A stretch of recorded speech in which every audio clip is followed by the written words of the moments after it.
today. Conversation.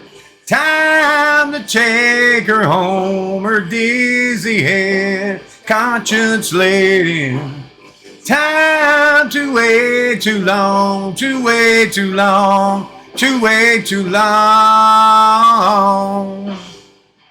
All right. Welcome back to another episode of Boggy Creek Life Mail Calls and Grail Hauls. We are rocking out in the 90s today. First off, if you're a returning viewer, welcome back. Thank you. If it's your first time, please hit that like and subscribe button so you don't miss any more upcoming content like my beautiful singing. Reason I'm pumped today is I'm excited. I've probably got my grail of grails so far. And why are we in the 90s? Because we're going to take a look at Narin's The Crow. Come on, let's get it in. Okay, so here's a little bit. This is a large box. Large, heavy box. But let me tell you a little bit of how this came to be one of my, if not, well, probably right now, the monumental grail in my collection, stash, whatever you want to call it. You know, James O'Barr, the writer of the graphic novel The Crow, he wrote that in 1989. And I went in the Army in 91. So I'm going to say either late 91, well, probably mid to late 92, something like that. A buddy of mine in the Army was real heavy into comic books, graphic novels. He had tons of them, and he turned me on to it. He's like, hey, check this out, man. You'll probably think this is cool. And I read it and just absolutely fell in love with it. And then, you know, wham, boom, bang, they turn right around within a couple of years after that. And they make the movie with Brandon Lee, which is a little bit different from the comic book, the graphic novel. But, you know, Brandon Lee knocked it out of the park. And, of course, we all know the tragic story that happened behind that. I think I've seen one of the sequels. The rest of that, the new one, yeah. And I just was like, and I used to draw The Crow all the time. I worked at a theatrical place right after I got out of the Army, you know, that sold theater makeup, costumes, anything for the theater, dance wear, and all that stuff. And I used to cosplay as The Crow. We were allowed to dress for work, especially around Halloween time. I was much younger and in better shape, and definitely wasn't losing my hair at the time. But yeah, he used to do that, and just always been a great story to me, a great character, a nostalgic time in my life. I believe that's my attraction to it, you know, as of still to this day, is it was a moment in time in my life when just everything was going great, and it was wondrous and yet mysterious, you know, because I don't know, like 24, 23 years old, you know, just that magical time of life. All right, so this has got and now, so I started doing the models. We'll skip that part. And during COVID, well, I had seen this kit. I don't remember if it was I eventually came to it on Narin's page. I don't remember if I seen someone's build up first and it took me there, or if I initially seen it. But you know, I talked to him. He gave me the price of it. And then during COVID, you know how the prices, because that's when this was going on, the prices of shipping, especially international shipping, because Narin is based in Thailand. I believe that's where he's from. And the shipping price was just phenomenal. I mean, it was like $200, if not over. Just the shipping, let alone the kit. So, yeah, I ducked out. I couldn't do it. And, I mean, you can see right now, the shipping in the States is $45.40, but I mean, that's a far better cry than $200+, you know. And so I put feelers out on Facebook here recently, you know. I blew it off. I went back to Narin a couple times over the next couple years. He still had it. And then the last time I went, which was just like a few months back, he said that no, it's out of production. And I was like, oh shit. And I don't know if you're anything like me, but when I want a model, you know, I'll search for it for a good little bit, and if I can't find it, it kind of goes to the back of my mind, and I'll think about it again and look for it again. And that's kind of how it happened with this. You know, of course, I'd seen somebody's build here lately and stuff, you know, and I said, you know, I don't care this time, you know. I don't care. I'm going to get it. And I put feelers out once, no avail. Everybody's basically like, well, you know, one will pop up. They usually do. So I was hoping maybe I might run into one at Wonderfest. And then that post went kind of dead for like a month or so. And then I put it out again and it went kind of dead. You know, nobody really said anything. And then I was just sitting back and my messenger went off on my phone. And the good man by the name of Scott Rizzo, we should give him a round of applause. He just hit me up with a message and asked me if I was still looking for it. And I said, yeah. And he said, you know, he said, I've got one that I'm never going to get to, and I'd love to see somebody that will enjoy it and put it together. And I said, Scotty, buddy, I am your man. I am your man. All right. And so here we are. 16 pounds in this box. I'm not going to make you sit through the opening it. It's full of popcorn, styrofoam popcorn. I'm just going to open it. Next thing you'll see is all the pieces.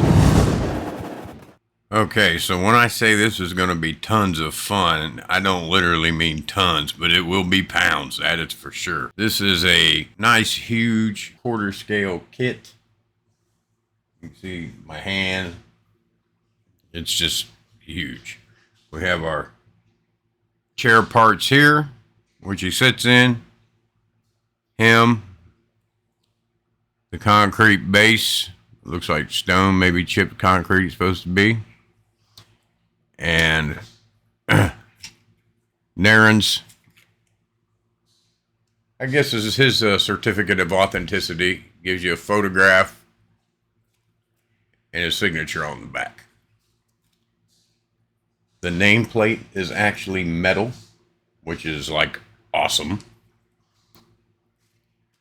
And I don't know if I can, but I'll try to do a little mock-up of it before we go over the parts. I mean, this is heavy. Okay, so did pretty good on the mock-up. That's all the pieces. All I used extra was a rubber band and a couple pieces of tape. Just regular old tape. As you can see, it is huge. I had to mess with the contrast and stuff in the camera so you could be able to see it. It was too bright. That's why my hand looks all dark. And gotta move it slowly so nothing falls. I mean, this is a nice big quarter scale kit. Great all the way around.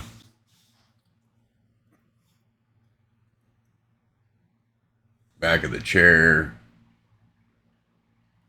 I don't know if you can see it. It's number 49.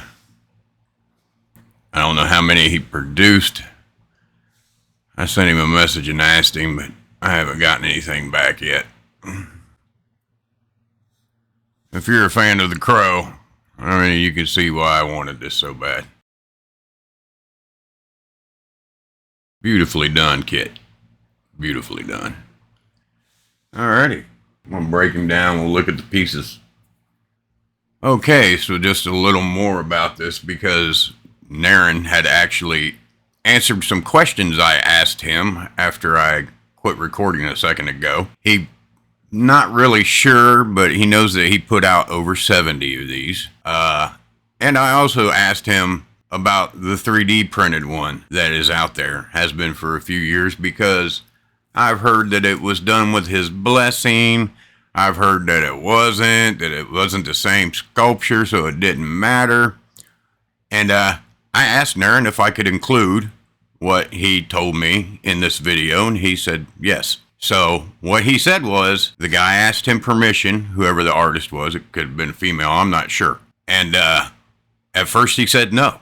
And then the artist went ahead and did it anyway and sent him pictures. And then Narin said that after he closely looked at the pictures and he realized that it was not his sculpture, because this is a scene from the movie anyway, that he was okay with it. You know, he just let it go. He didn't care. So that is words from the man's mouth himself. And I just felt like I should include that on there because, you know, I've heard different versions from different people over the past 4 years, and I don't have a big following, so I know that it probably will not change, but now I know at least, and you know, if you choose to believe me, which I have no reason to lie to you, you now know as well. Alrighty, now let's get him apart and check out the pieces. Okie doke, so let's start out with the base here. Now, I'm gonna have to try to find it in the movie because the way this is to me, I mean, it could be concrete, it could be whatever. It just screams like it's asking for like marble. And I don't know what the floor was in the church. I don't remember. It's been a very long time since I've watched the movie, but I will definitely watch it again before I start working on this kit. And I have seen this movie so many times, but no need was ever thought of to pay attention to the church floor, you know. Signed by the man himself, Narin Sculptor. Number 49. And this is, you can see my hand struggling. I mean, this is like almost 3 inches thick right here before it dips in. This is a heavy, heavy chunk of resin. We'll go on to the seat. Another heavy chunk of resin. Nice slot in the back there where the base goes on. It's where his butt sits. Now, I don't know if this will be able to show it because I have terrible camera. I just have bad luck with it. It's not the most expensive camera in the world. But there's texture there. There's leather texture. And this is going to end up bringing up a lot of YouTube searches and asking people questions, because there's a lot of stuff that I've never even attempted to paint before. I've never attempted to paint leather. Yeah, I've attempted to paint wood. You know, I might have painted like a little leather thing here and there, something that really didn't matter, but something like this, and everyone I've seen of these kits built are just phenomenal looking, and so I don't want to be the guy that puts out a crappy one. The back of the chair, same thing. You can see maybe the texture a little better. It's got all the upholstery beads in it.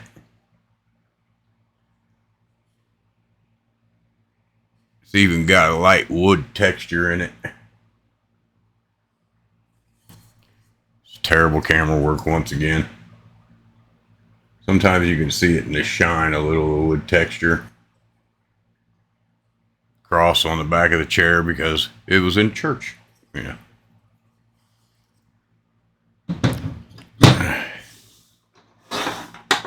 Chair legs. They have a slight texture to them as well. Not much to go over these, but you know, they are symmetrical and masterfully done the way they should be. The hand, and we also have the arms for the chair. 2 posts that go by the end that they sit on.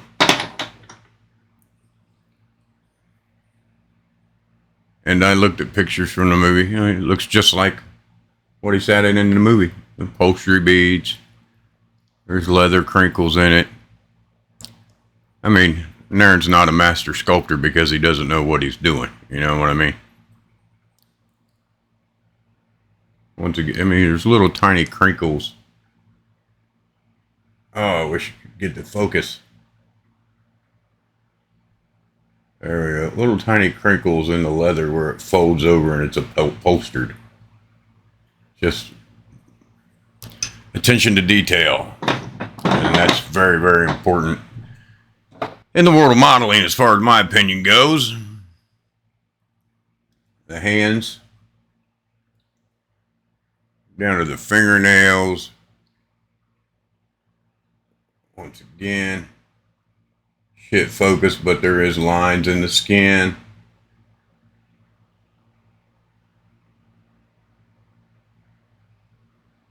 Now the wrap around his hands, and like I said, it's been a long time since I've seen the movie, but if I remember right, that was like black tape that he took and wrapped around his hands, I think.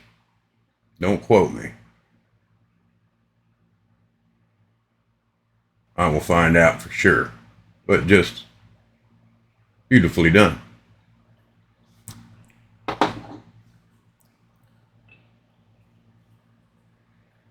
Legs.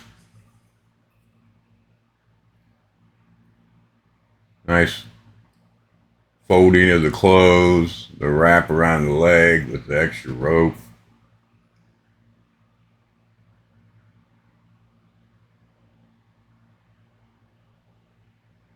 I mean, there's like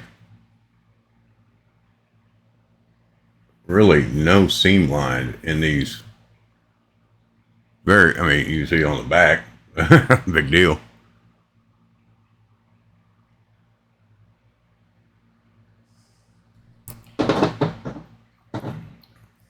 Same with the other leg, just without the wrapping. A lot of leather painting in this model. A lot of leather painting. I'm gonna have to get this down.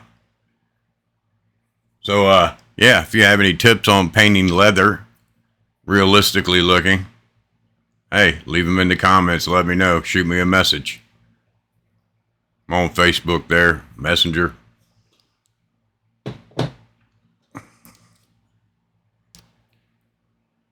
There's a hole in the clothes where he'd been torn or shot because he got all this, most of this get up out of the dumpster, or at least the jacket and the boots.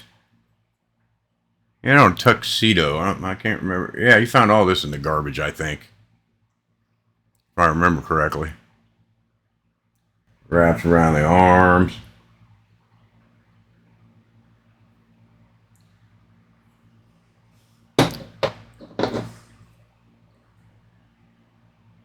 Same with the other arm.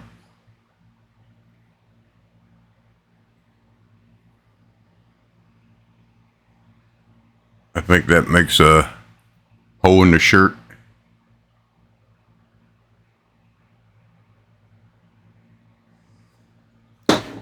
One of my favorite parts, as far as the detail goes, the boots.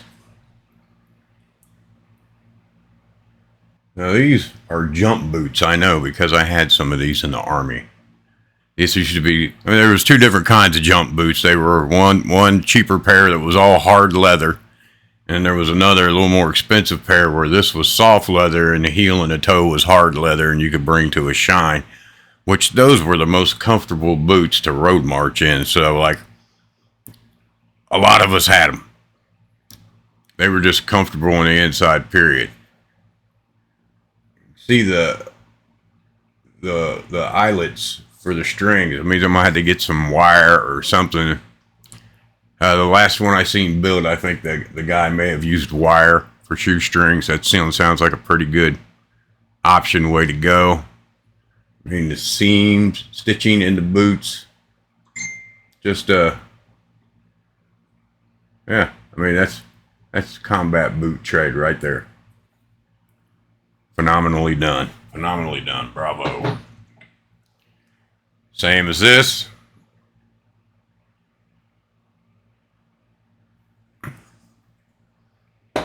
Now, let's move on to the torso and the head. First off, bravo to Narin again.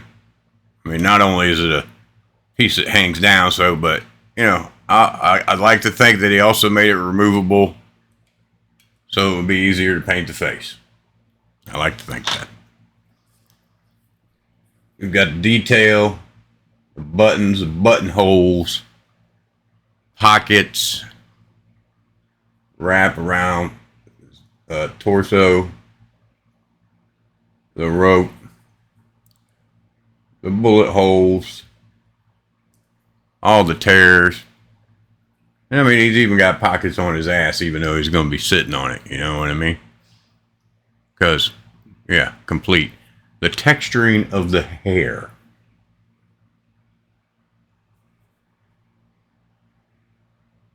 I mean, that's just, it's nothing short of excellence. I mean, you know, I wouldn't even want to do that.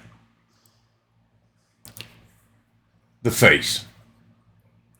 The face, I say, is pretty spot on. I was talking to somebody the other day, and we were going a little bit back and forth about the face.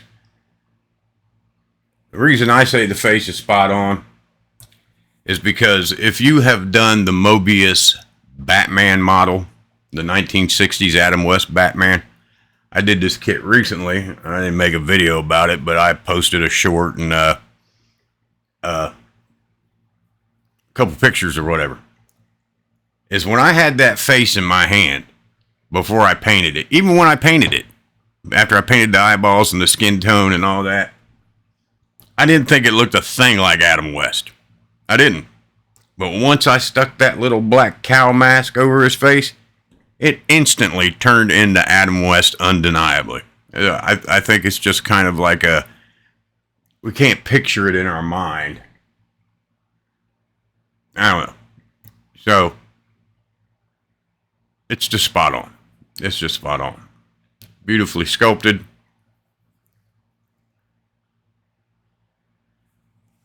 This whole kit,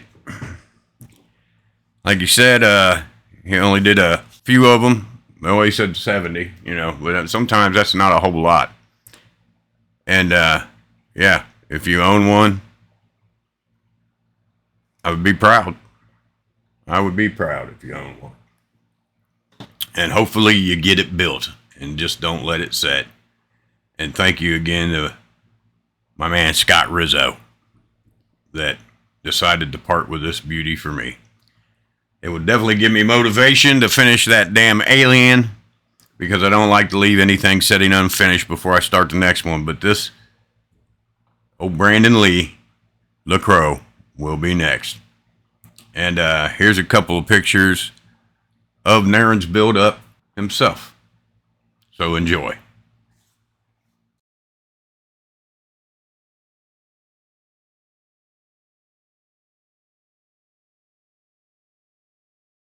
Falling faster in my car, falling farther from just what we are.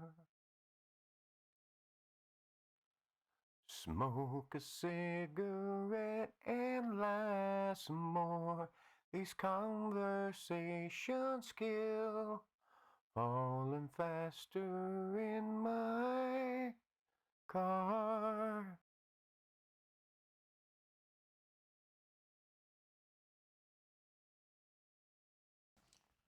All right, so thanks for stopping by and checking out that beautifully awesome kit with me. If you haven't already, please go ahead and like and subscribe and turn on the notifications. That way you don't miss any upcoming content. Still doing the 1,000 subscriber giveaway. And yeah, you're far away from 1,000 subscribers, but you get... Oh, you can't see him, but he's under the garbage bag back there. He's Dracula, floating Vlad. 1/6 scale. You want to know what he looks like? Go back in the videos. He'll be in there. Or you can go to Facebook, Boggy Creek Studio, and go ahead and give him a follow and check him out there. There's pictures of all kinds of stuff there.